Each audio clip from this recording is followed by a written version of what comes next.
Chinese refrigerator and television maker Haier is making a fresh investment of 800 crore rupees in India to expand AC production capacity with a new plant and launch production of a key electronic component printed circuit board.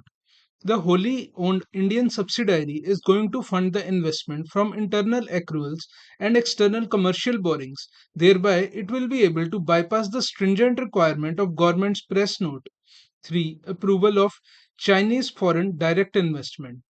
The norms mandate government approval before any FDI from entity in a country that shares its land border with India, such as China. We have received all necessary local permissions for this investment, which is to prepare for the future, reduce dependence on imports, and build a local component ecosystem. The supply chain lead time will come down from 60 to 90 days to around 25 days, said Sarish. Higher India undertook the groundbreaking ceremony for new investment in presence of senior government officials on Sunday. It will invest 700 crore in new AC plant at its existing manufacturing site in Greater Noida, which will be completed by next year. This plant will have capacity of 2.5 million units per annum. At present, Haier has a capacity of 1.5 million units. The PCB units will be set up with 100 crore investment, which will start commercial production of this October, producing PCBs for air conditioners, washing machines, and refrigerators. We would still have 50 acres available in Greater Noida, which can be used for kitchen appliances or other components, said Satish, who is the Higher India president.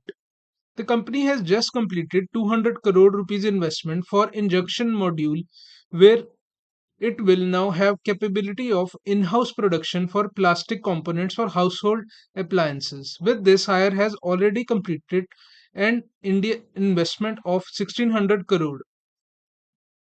It was reported that Hire is planning to sell a stake in its Indian entity with multiple suitors placing non-binding bids. It was to overcome the approval which has been tightened for Chinese companies and also to localize ownership of Indian operations. It will help Hire to fund its third plant, for which it has already seen plots in Tamil Nadu and Andhra Pradesh. Hire's second plant is in near Pune. Satish refused to comment on stake sale plans. Higher India achieved sales of 8,900 crore in calendar year 2024, growing 33% year on year, and is targeting 11,500 crore sales in calendar 2025.